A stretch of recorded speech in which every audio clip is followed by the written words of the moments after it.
What's up, everyone? Happy Friday. Welcome to the game on Pax8 Live, the show where we talk about all the cybersecurity shenanigans you need to know about. As always, I'll be joined by Matt in a moment, and later in the show, we'll have Brad Gross with us to talk about how we can get our customers to care about cybersecurity, and we think that your contract is one way you can get it done. Before we dive in, make sure you like, subscribe, share, all that fun algorithmy stuff. And make sure you check out Pax8 Beyond if you're not registered. I'd recommend getting registered today before we fill it up. And make sure you get in for 2 days of power packed education, including live cybersecurity labs and tabletops to be announced soon. With that, let's jump right into the news.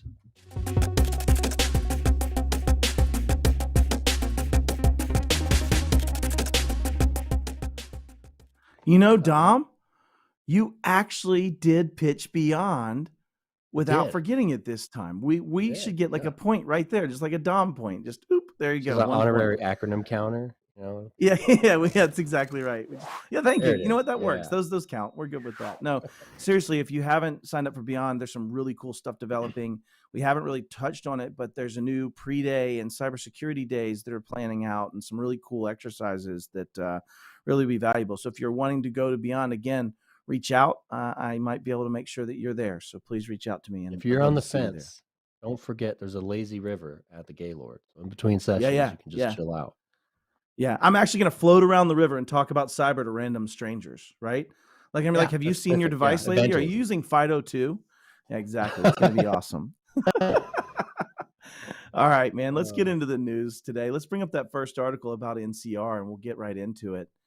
You know, this one right here, NCR was the victim of Black Hat Alpha ransomware gang, caused an outage to their Aloha POS. And you're starting to get just so many more over and over again times where supply chain risks, shared responsibilities, which we're going to tackle. I'm super excited. We got Brad Gross with us today, but we're going to talk about this. Like, at some point, this has to stop, Dom, right? Like, at some point, we have to have some degree of a reliance of, if you're holding my data, if you're part of my world, then you're securing my data and you're securing mhm. part of my world. But what are your thoughts on this one? Is it just yet another one, or is there anything unique or special about This is a this? tough one because Aloha is huge. Actually, my first IT job, we had a few fast casual customers, and they were all on Aloha, including a restaurant here that's up to 30 some odd locations. And I don't know. I actually haven't called to follow up if they were impacted, but like this is how these restaurants make money, right? Like if they can't process credit cards, it's very difficult for them to sell food. So I think there's a big economic impact yet to be seen on this one that might come to light in civil court as time goes on. Yeah. So this is one I'll be watching closely because Aloha is not a small player in this space. Yeah, totally. And, you know, they say April 13th, we've confirmed that the outage was a result of a ransomware incident. I'm glad they got to that confirmation. I digress. But, Eventually, you know, it was very the very bad initial response. Yes, yeah, yeah, yeah. Hey, look, note about ransomware. Maybe it's not right. related. We'll put this aside for a minute. We'll come back to it. Yeah, but you know, they start out with, as a valued a customer of NCR, we are reaching out with additional information about a single data center outage that is impacting a limited number of ancillary Aloha applications for a subset of our hospitality customers. So they do seem to use limiting language in this, right? They're saying it was a single Right. data center, it was ancillary applications that were delayed. But at the end of the day, people were down. At the end of the day, it wasn't just ancillary. It actually took out the system. The dependencies created an inability to function and drive forward. But they do say that they were compromised, that it was a ransomware incident. April 13th isn't too far ago. I'm not sure when the actual incident first started, but it does seem like they did give information. They then further update and say, hey, we rest assured we have a clear path to recovery. We're executing against it. We're working around the clock to restore full service for our customers, right? We're working towards full restoration. Restaurants impacted are still able to serve their customers. Well, yeah, sure. Only specific functionality is impaired. So it's possible this was even a double supply chain, right? Like, if you think Right. about what we're talking about with 3CX right now you're saying it was Aloha, but it was a ancillary function on this one server. It was another supply chain, and it might have been other third parties. And maybe that's where we get back into that Well, whole on the note of what's supply risk. chain, and we didn't have time to pull the article into this show, but did you see that they just figured out that Oh 3CX, yeah, Mandiant came out and said 3CX was a it's double huge. supply chain attack, and possibly the first one we've documented.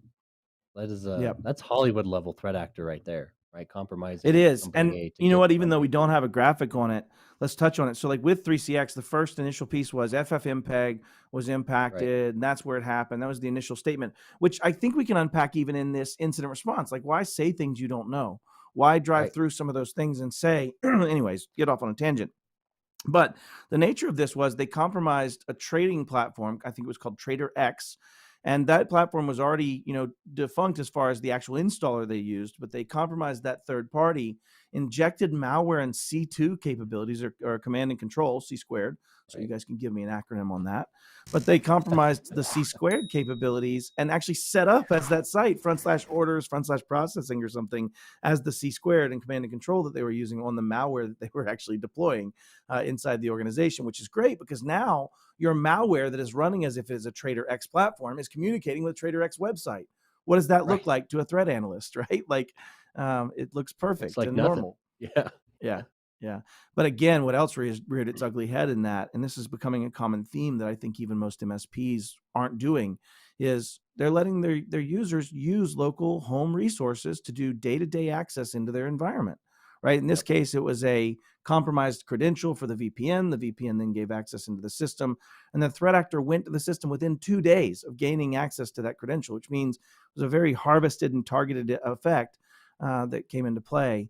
But people let their users use home machines with random abandon of what that matters to them. And what if you're an MSP? Let's take this into that conversation. Where's the shared responsibility of me to protect that?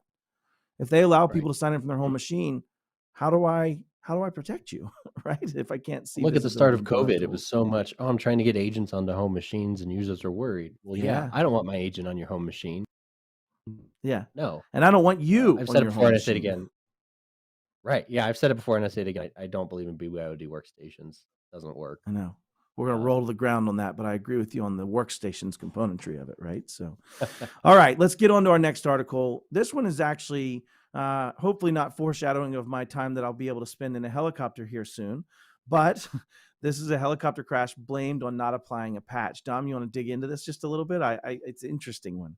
this one's just wild, dude. It caught my eye obviously because of the title, right? But Sure. the general premise of it is that the manufacturer of this helicopter, uh, sold it to the Australian Army, and then subsequently issued a software patch for the flight control system that prevented certain dangerous helicoptering conditions from occurring in the helicopter. Right? It Yeah. kind of harkens back to the 737 Max software issues, right? But in this case, Yeah. allegedly they Max were 8 in for the flight. win. Imagine the number of helicopters that the Australian Army probably has, right? So allegedly they were in flight of getting all these patched, and they hadn't patched this one yet, and said dangerous helicoptering event occurred, and it brought the helicopter down. So this is a Yeah. allegedly direct attribution to failure to patch being, an aircraft crash, right? And you're starting to see an OT component of this come in more and more and more, right? And when we Right, say OT, if we want to get an acronym count, that's going to be operational technology, right? This is now the actual things that move WYSIWYGets in the world. And in this case, it's a helicopter, and it's its ability for you to have dangerous flight conditions that should have been able to right. be patched and weren't.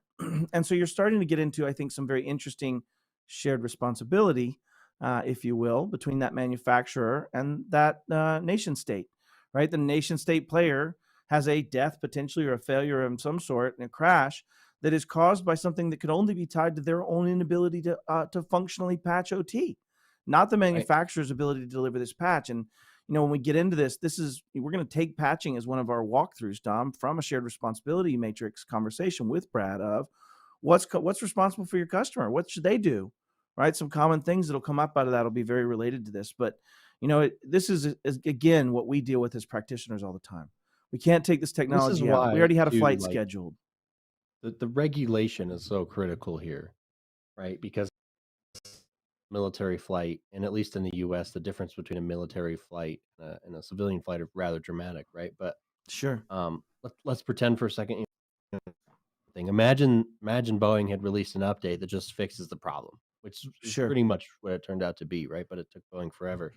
Well, imagine Boeing was Other than timely. the second attitude sensor that should have been Well, there. But yes, I would agree yes, with you on that. yes. Yeah, yeah. But the imagine the fix was available and any airline of your choice failed to apply it and then crashed, right? We would be having a very serious conversation about Yeah. the responsibility that I place on an airline, to put me in a metal tube and shoot me across the sky. right?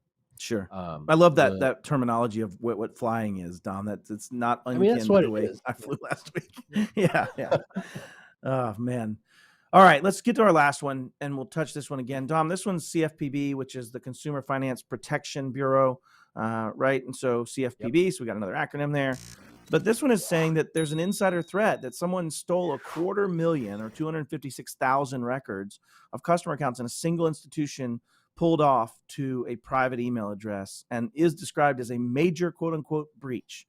Right? Tell me about this. What are the failures here? What do we want to dig into on this one, Tom? We got 2 minutes. What's your hot take? So for context, right? So consumer financial protection. So they're obviously really they're part of Bank, the all agencies that those things. regulate Yeah, yeah. banks. They're in charge of the entire fair mortgage and fair lending process. They're the reason that every mortgage document looks the same, et cetera, right? So uh, they have a lot of information about consumers, and particularly consumers who may have filed a complaint against, say, a mortgage lender or banking institution, or just if they're investigating a banking institution. They're going to capture a lot of data related to their accounts. This is a classic insider threat. Um, and it's unclear, from the article, was this a malicious insider threat, or was this an insider who just made a stupid choice? We don't really know that, but They gave almost obviously, no data about that at all. Exactly. right. And obviously, when we're talking about 250,000 humans' banking accounts, that's a problem, right? That's really rich Yeah, data. So we yeah. can only hope that this was a contained incident, perhaps again a stupid decision on the employee's part, when they made the choice to do this, and this isn't some more nefarious, 250,000 bank accounts for sale on something.onion type of thing about to play out. Yeah. But you really have to have these conversations about, one, uh, bank account numbers are insane to have DLP spot, right? It's just not a new or Yeah, they could be difficult all varying technology, different links. They could be all right? kinds of different things, right? 100%. But Yeah. like if you look at Microsoft, they've got it all down, right? They know all the routing numbers and the bank account formats. So what could we do to prevent this? But also, what education do we need to prevent a user who's not malicious from making the wrong decision? This person Yeah. was very clearly fired. I would reckon that the CFPB had policies that thou shalt not send account information to your Gmail, Yeah. but who knows? I would hope. Um, Yeah. But hopefully, I it's just think a you get case of into human that error. point, right, where the blast radius control in many of these breaches has been nothing, zero, literally nothing, right? I have access to everything. If I want it, here it is, grab it. Like they literally said, Right. could have access to more than 50 financial institutes. Like you're just throwing a dart. Like we're not aware what the number could be. Like Right. it just Right. blows my mind sometimes, right? Like, so anyways, yeah, let's get on and learn some good stuff from the amazing Robin Harris. As always, we will hear her wise words.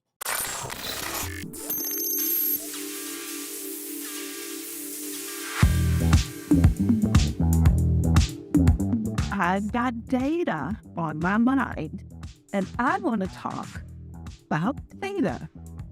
Now, data doesn't sound sexy, but actually it's so important to a business.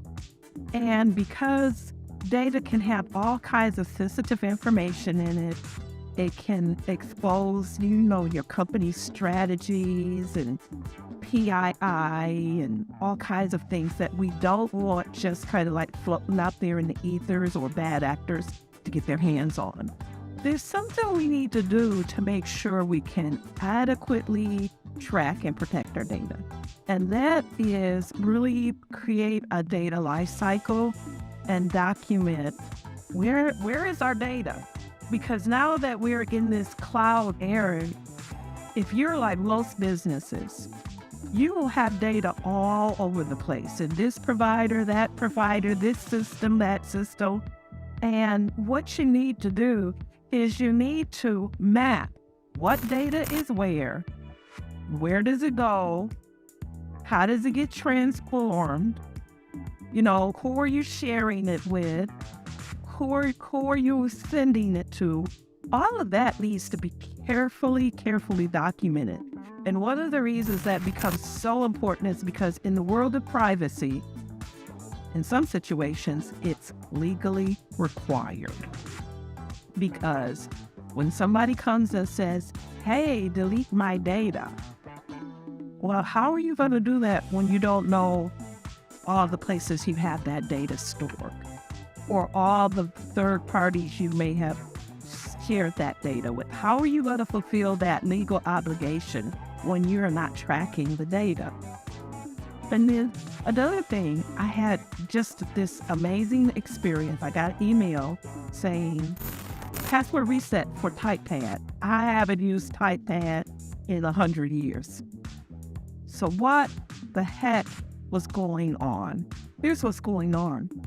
An old account, I never deleted it. Do you have old accounts that you still have your credentials in that people can get hold of? Now you think, oh, well, I'm not using it, it's not important. Yeah, it is. Yeah, and you don't want your accounts sitting out that are in services you don't use, because all people need to do is get your name, your email. They might be able to get your address. You might have been at a time when you used like really easy passwords, or it's a password you've used over in multiple places. So if they get hacked that now they can get into other things. So here's what you want to do. When you come off of a platform, when you stop using something, you need to remove your data or get validation from the vendor that they're deleting that data. And then you need to close that account. That's going to save you from, I'd actually had my Facebook account hacked because of a similar situation where I had, it was back in the day when I wasn't sure conscious, and reused some passwords that I should not have, But, it happens. But you really want to really take your data, because your data, it's an asset. It's an important company asset. And like any asset, you want to protect it. And that's my take on it.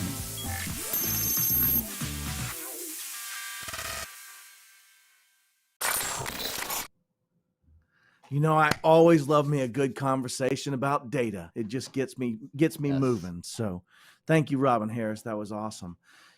Talk about being excited. I am extremely stoked to have Brad Gross on this call today. It's one of those things where if I looked at my life and tried to assess whether I'm winning or not, I'm getting an entire free hour with an attorney. Talk about winning, right? Brad, welcome to the party, we're not brother. billing for this? Wait a minute. No, we had that. I don't think so. No. You didn't get that in certainly not. writing, All right, did I'll you? give you a half hour. All right, fair. That's fair. Negotiative. Hey, listen, Brad, why don't you introduce yourself to everybody that's not aware of who you are and kind of what your specialty is and what you do?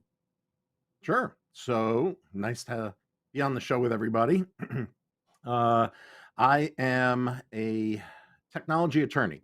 So I counsel MSPs, service providers, OEM VARs. I've been doing it for decades, literally decades, and have counseled thousands of service providers.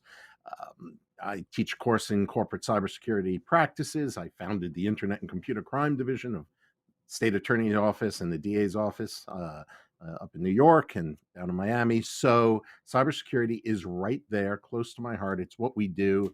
And I am looking forward to talking to you guys about the shared responsibility matrix. It's good stuff. Yeah.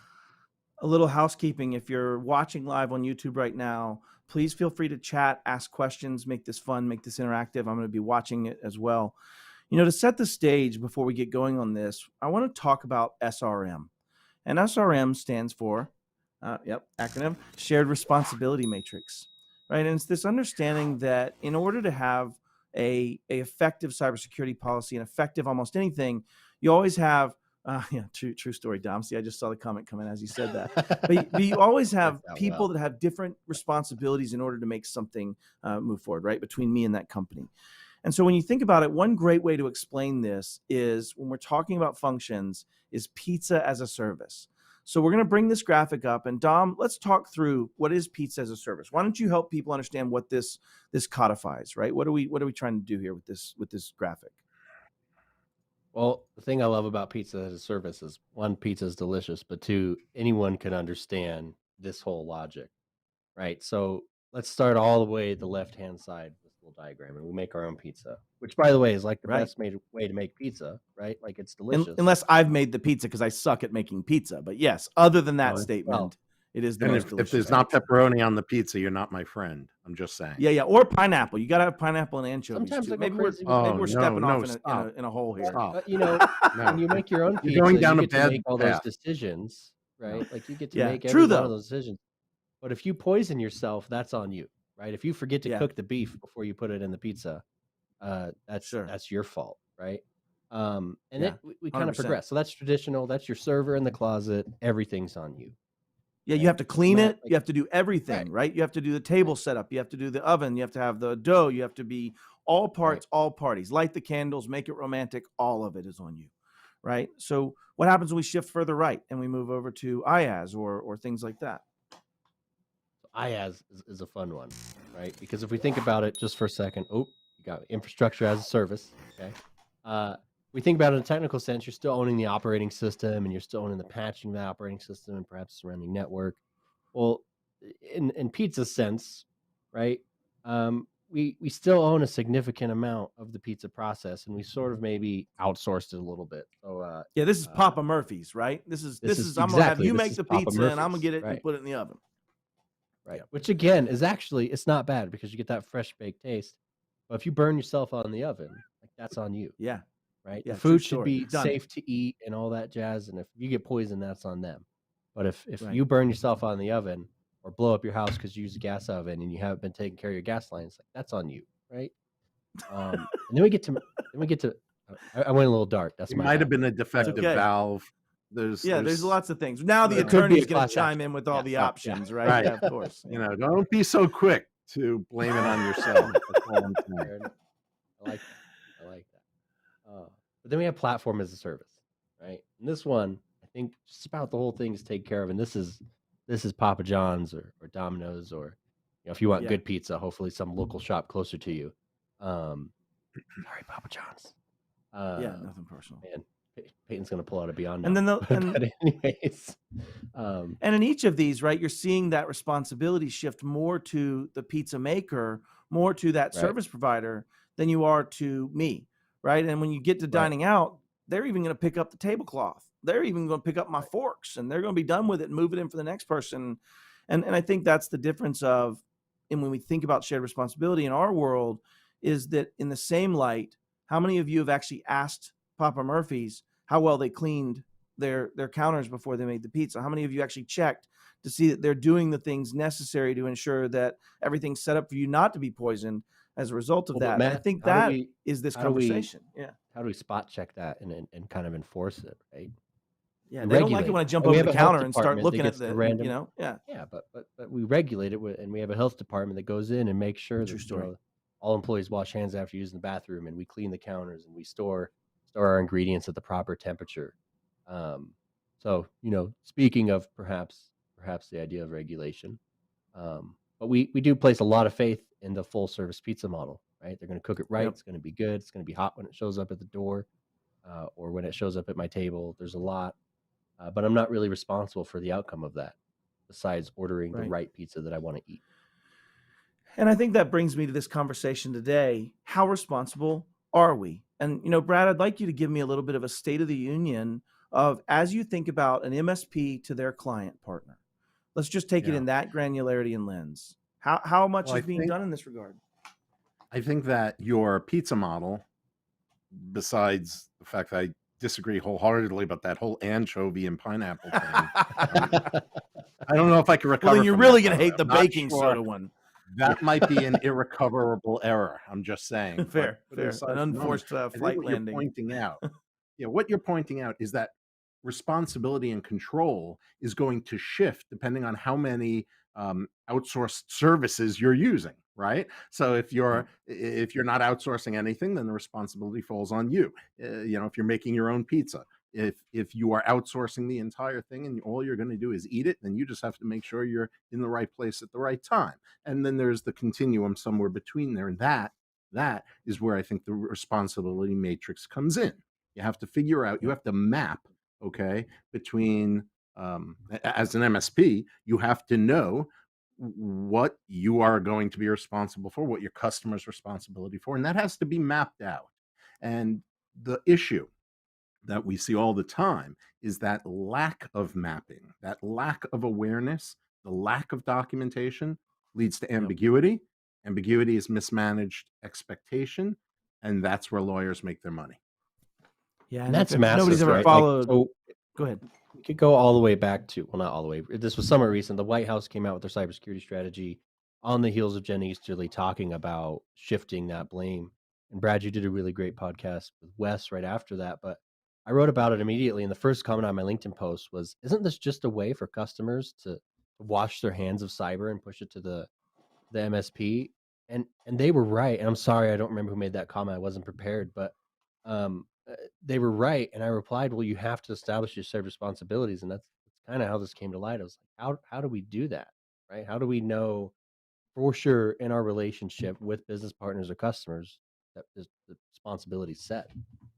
Yeah. Well, I think you have to do it. It's a creature of contract. So everything that you do has to be in the Creature of contract. contract. And the problem is that MSPs historically are better technicians than they are draftsmen. So they True. don't map things out. They don't explain things. You know, when you're talking about access controls, customer thinks, oh, access controls, well, the MSP is handling that. Well, no, they're handling it on their end, but you have a whole end, you know, you have physical access on your side. You have to provide a list to your MSP about who has access and who should not have access. It can't be a guessing game.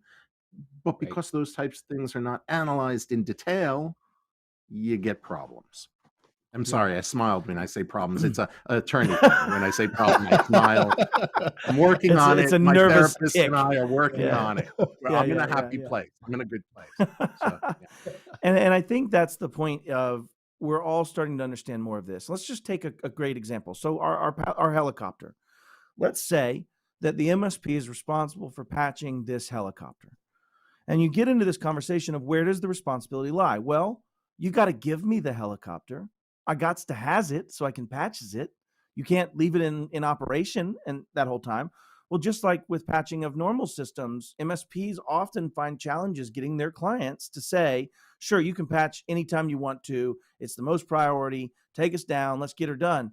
Right. So we're going to keep on this same theme. Let's dig into that one right now a little bit. That shared responsibility of Sure. patching and where both sides hold responsibility. It's not as clear cut as oh, that's you patch for me, right? What's a Right, better right. way to think about this, Brad? I mean, there's a whole lot that has to go into something as simple as you'd say as patching, right? Patching is, well, you're going to download the update and we're good to go, right? Well, not if Sure. the device is disconnected, not if the device is powered off, not if you have done something that prevents us from doing it, or your internal IT department says, don't do it now, right? Yeah. So We're these a are all 24/7 operation. We need to keep these systems up every minute of the day, Brad. Exactly. exactly. Yeah. So You know what a that big is one where is the in that responsibility category? matrix comes And I in. had these I'm sorry, go ahead, customers Tom. was CPAs would drive me insane because during tax Oh, time they'd be bro. like, "You can't patch us." I was like, "But you're Put that off till collecting May. all of the personal information." Oh, that sucked. Right. So they say you can't patch them, but of course, if something happens, then they say, "Why didn't you patch us? Why are you listening to us? Right, We're CPAs." right, right, And right, by the way, not a bad argument. Not a bad argument. Why are right. you listening to them? Right. They are CPAs. And so let's think about this. So what else could go into that? Let's say, for example, you have a line of business software as this a CPA, or maybe you bought a helicopter or a fleet of these helicopters. What if they aren't paying to keep that support patch up to date where I can even get the patches?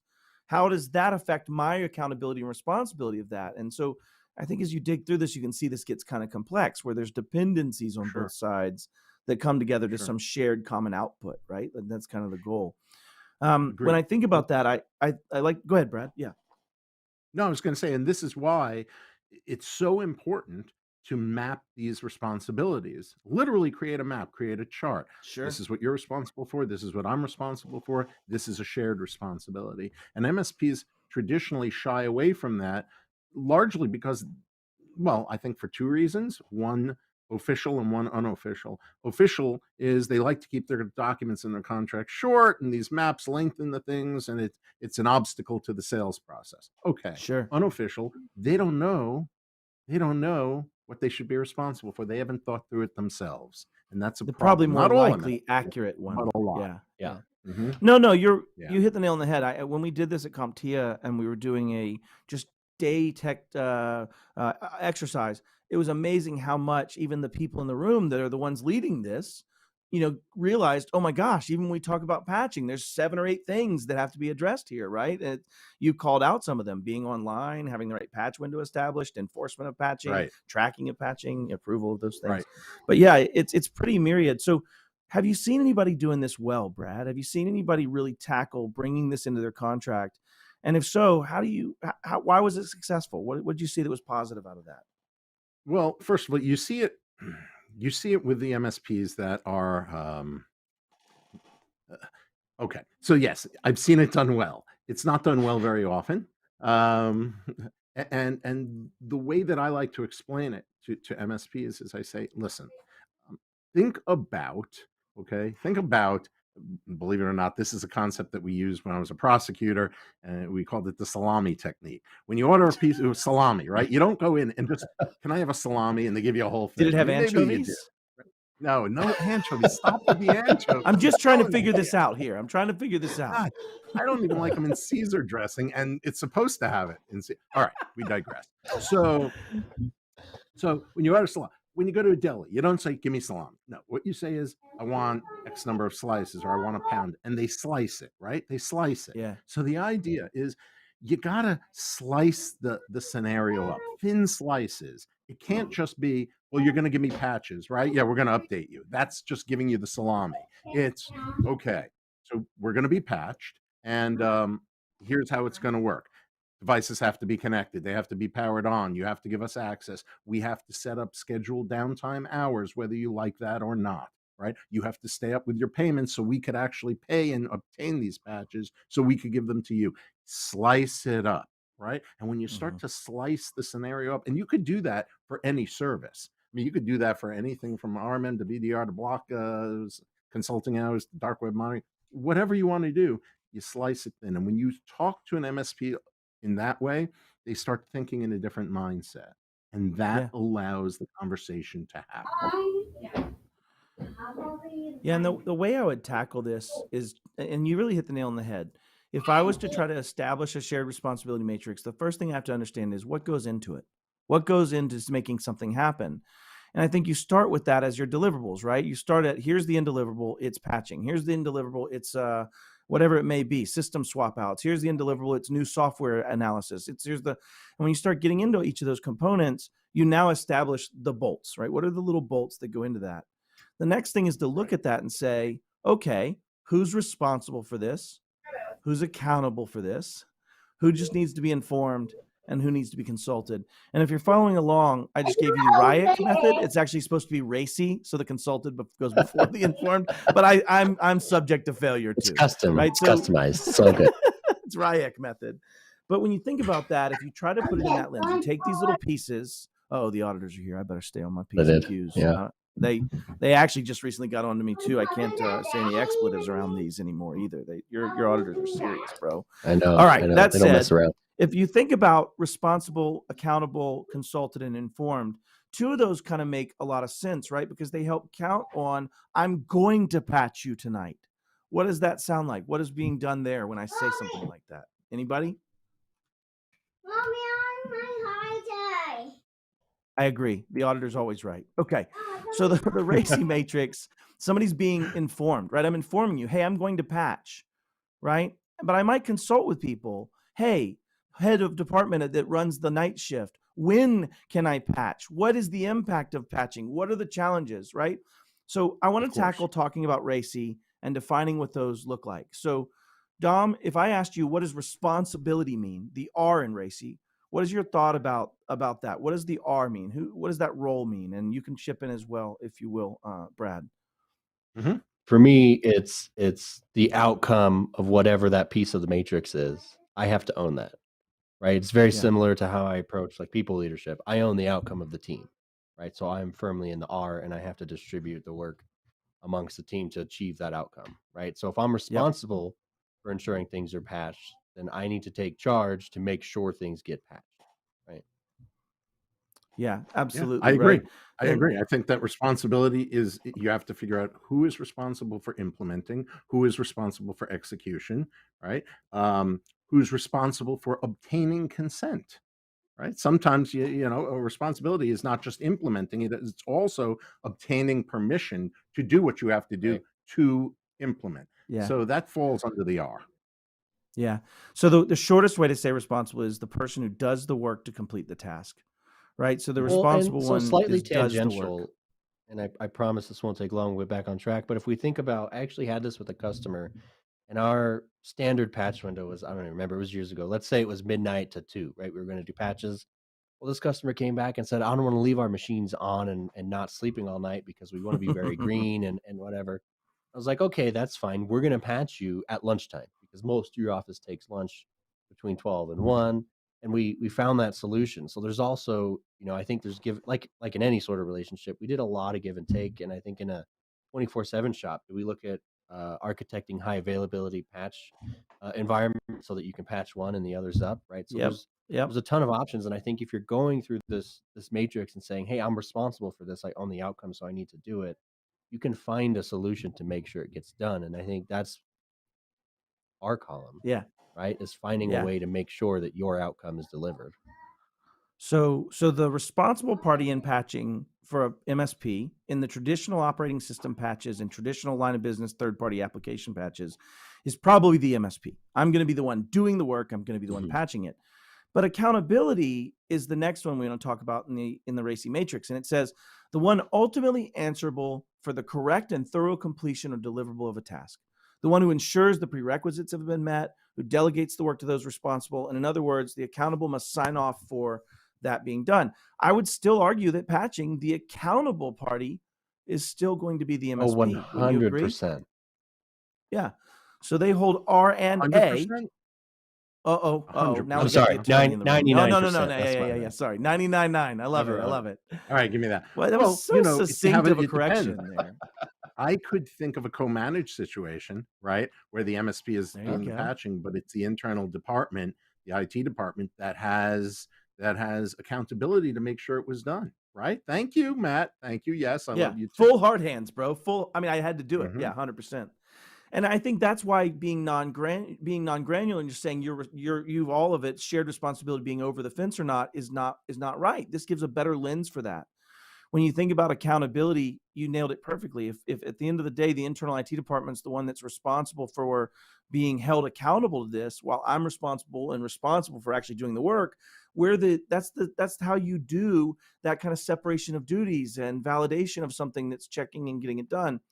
But now we get into the little bit harder to think about, and that's consulted as the next one and informed. So this is where we're saying whose opinions should be grabbed. When you're doing MSP patching, it's usually the owner. You've got one person you're talking to. How should that shift when you're really trying to get down into these systems? Is it more of a partnership and where we might be consulting with more people deeper in the ranks or people that are stakeholders and responsible for those systems? But let's touch on consulted just a little bit. This is more than just Hmm. one way direction. This is sharing of information.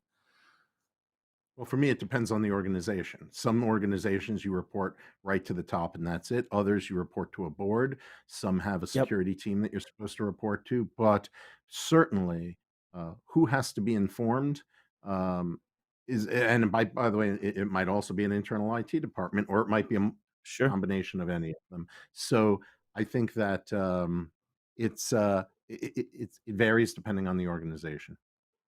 Yep. Well, now we know the RACI, so we understand this. Well, I'll throw Let's a dig wrench in a in little that though, deeper. because you can Yeah, go break ahead, Dom. out one of the elements that fit in the racing matrix could be establishing the business practices around when you can patch where and what, right?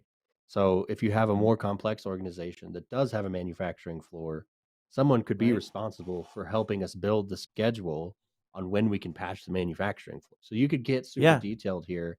I always try to set it up so that the primary POC, assuming that they were POC as point of contact, POC assuming that they is. were POC point of is. contact. Yeah, All right. point of There you go. contact. Yeah, He slung the so lingo. the one who does the signing of the paperwork. I would always try to have them sort of be consulted for that, and rely on them Right. to consult with the rest of their team, so that I'm not having to do 52 meetings for a large organization. We just work together with the company's leadership, and they go figure it out and come back to me. So I Get always try to do that as efficiently as possible. guess who else can be consulted? It could be the patch manufacturer. This could have been the helicopter manufacturer to say, hey, what's this look like? What's the patch look like? What's it going to impact? What are the things? Right. And so you can really get deep into this. And I'll give you another use case scenario. So we used to have a line of business software called, what was it? Global Shop. And it was an ERP solution, or enterprise resource planning, if we're tracking acronyms, but an ERP solution called Global Shop. And the nuances of the patching and applying of patchings inside the system was not something the MSP actually did. In my case, we were necessarily accountable for making sure that it's done and validating it's done on a timely basis. But they had an internal resource, and she was responsible for it because it impacted certain tables in the ERP, and they had to prepare for certain things from a data perspective.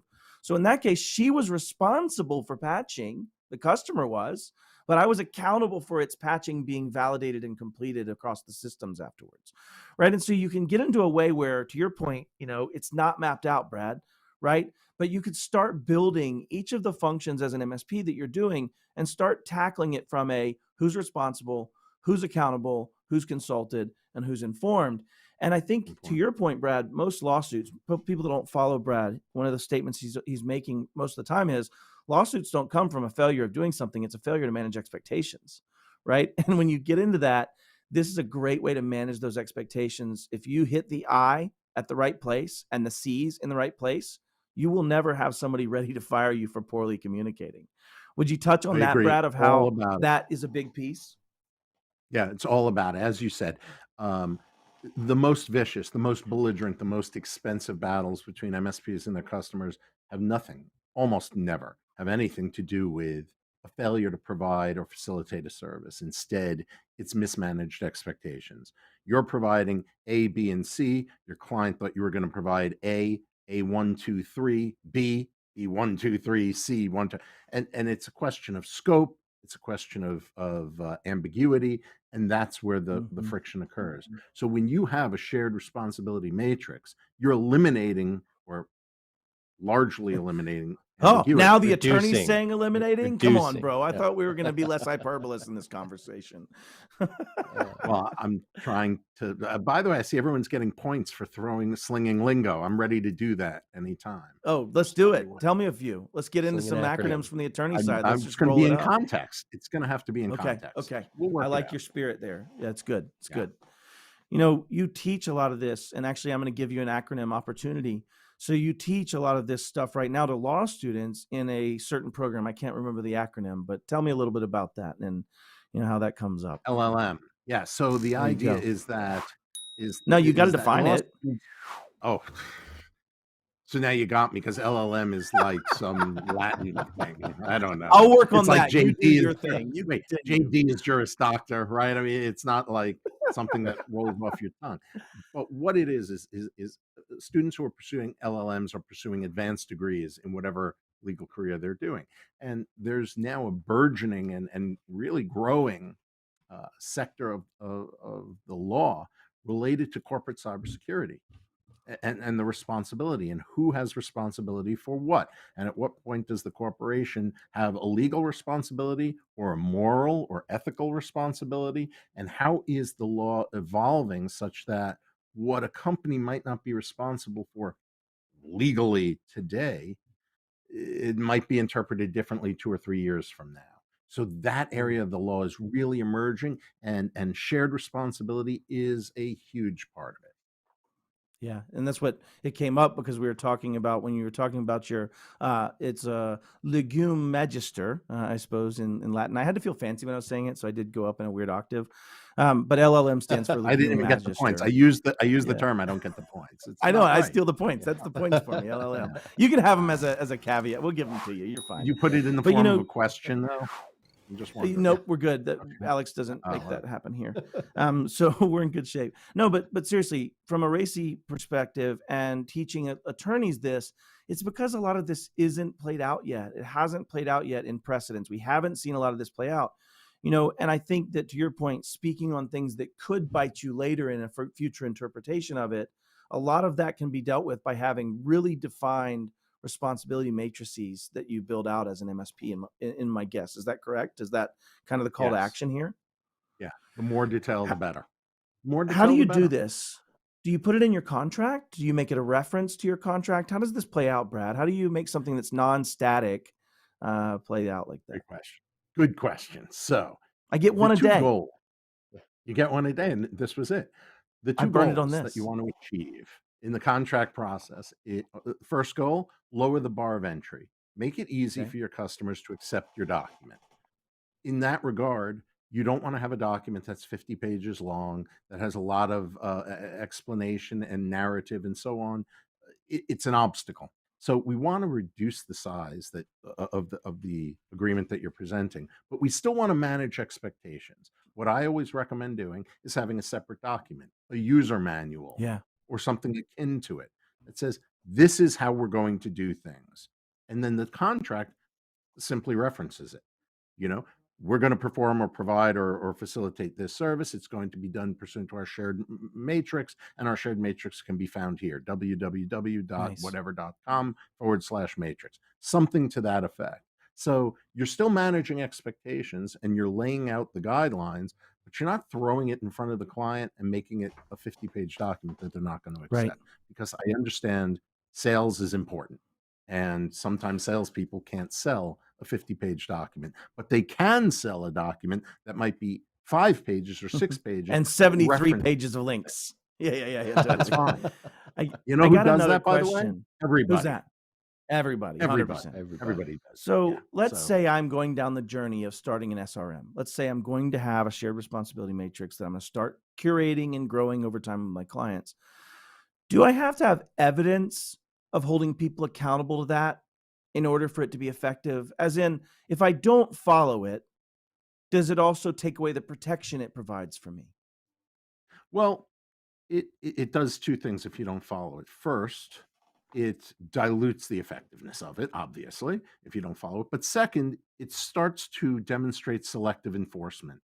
And selective you go. enforcement can work against you if you're if bad things happen more than once, and the customer can look back and say, "You didn't do it that time. Why would Right. why would I have expected that you're going to do it this time?"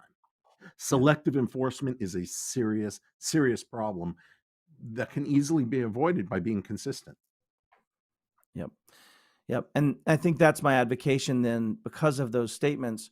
Start where you are. Start where you can actually accomplish. Don't start with some aspirational shared responsibility matricy that you have no capability of following, because you're just going to sink your own boat. It's effectively shooting at the bottom of a wooden hulled boat, right?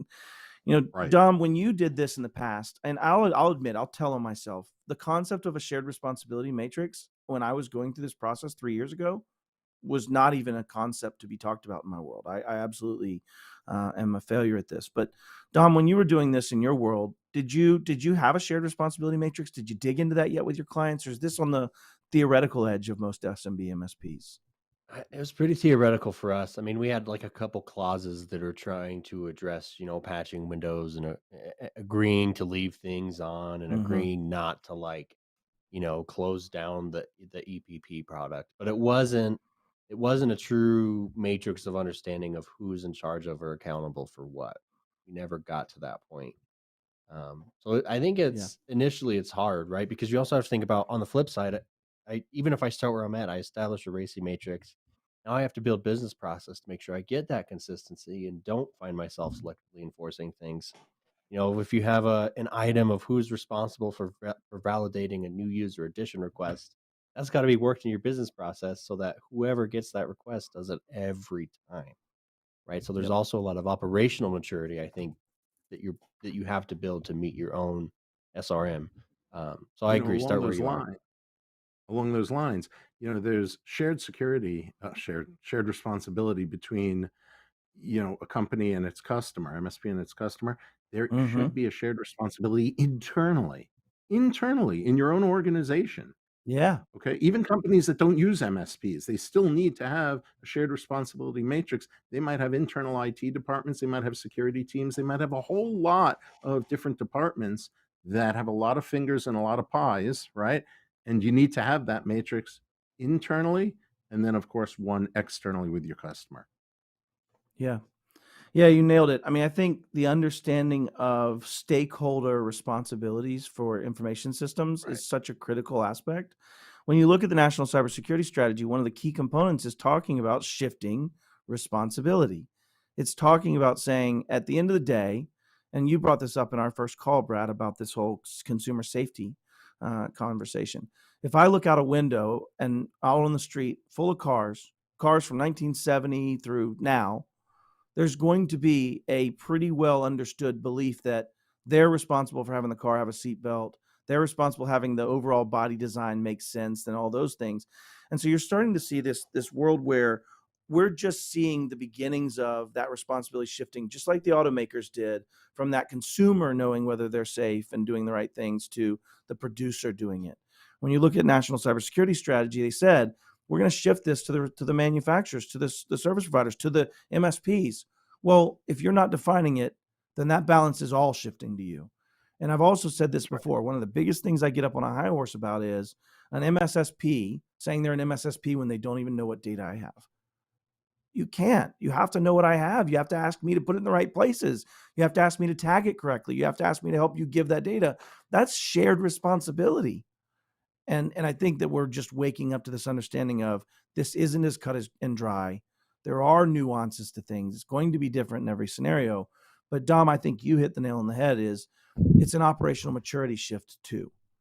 And I don't believe the SMBs in the world are going to shift that rapidly in their understanding of maturity. So let's wrap this last 5 minutes up with, how do you get them to care? How do you get them to actually do it? How do you actually get it to where you're not having to enforce because knuckle skull number 2 isn't paying for an update on their license and I'm going to have to fire them or else I'm being selectively applying this? How do you do that, Brad? Let's take me off a ledge here on this one. Money. Okay, elaborate. I'm in. I agree. It is money. You want more? You want more than that? Yeah. Do we need more? Not much, but it's. Oh, by the way, you'll notice instinctually I said money and I smiled at that too. You did Again, smile. It's uncanny every time. It Like a taught you Cheshire in cat. law school. You take property law, criminal law, money, and It's a Pavlovian response at this point. Yes, it is. I get it. It's weird. Yeah. It's weird.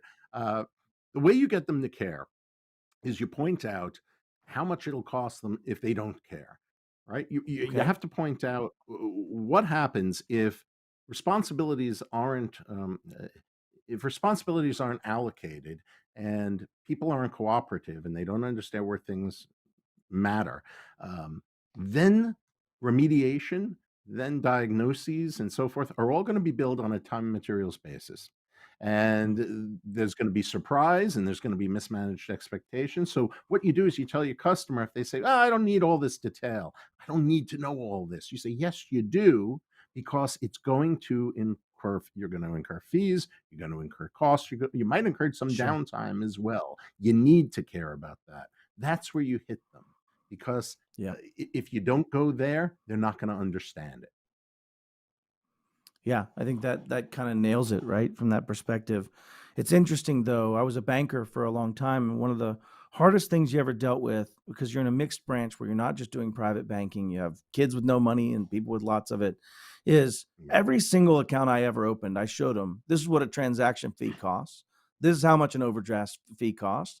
This is what you're gonna have to deal with. I know, because I sat there and personally told them, but how many of those you think actually remember that when they had their first overdraft fee? But Matt, Right? you're right. You see, let's take your overdraft example. Okay. How do you get somebody to care that they shouldn't write a check for more money than they have in the account? You say, You'd well, think that if one's you built do in. that, Yeah. right. If you do that, well, it's going to cost you $25. Yeah, it's going to cost you $50. It's going to, bad things are going to happen. There's actually a criminal sanction if you do it over and over. That's how you you get people to care, by hitting them where it hurts, in the pocketbook, in their civil freedom. If it comes down to that, not so much in the MSP space, but you know what I'm saying. Yeah, I tried doing that once. The kidnapping charges weren't fun. Yeah. No, it's not good. Not good. And the bail is so high. Yeah. It's so expensive. Brad has to come, and it gets really expensive every time Brad has to do that for me. But I think you're right. In the contract, I think you've said it the right way of, if we find things that are in this way, we're going to be out of scope. We're going to bill you for this as an hourly basis. We're going to talk about it. And I think you'd have to do that. Dom, have you ever had success financially changing behaviors in that way when you were doing that as an MSP? I did. I found that very effective. But tell me what your thoughts are. Probably. I'd have to think about it, but I would imagine because we absolutely had similar clauses of if you go outside of what we've just agreed to, right, which is the whole point of a contract, here's what happens, right? You always have to have conditions for if something is not standard. Um, and I thankfully didn't have to pull that lever too often Right. and actually go through with it, but I would have, right? Because from the MSP's perspective, you're now burning time that you wouldn't have had to burn, and you need to be compensated for that time. So even in the all-you-can-eat sort of IT model, you need to have a mechanism to charge for things that go wrong um, because of, frankly, customer negligence most of the time, right? But I think it's a critical thing, and if you explain it, most people get it. Some don't care, but Yeah. And I think the other Mhm. side of this coin is you don't have to still work with that party, right? And I think over time, as we did this, we just suffered less fools. I don't know how else to say it, right? Like at some point, we You just fired started saying, clients? no. Yeah, 100%, right? Yeah. And I think having clear evidence of not meeting contractual obligations and not meeting those shared responsibilities made that conversation easier had I had a document like that to say, I'm not just making this up. Here's what you're not doing these 19 things you've said you're going to do.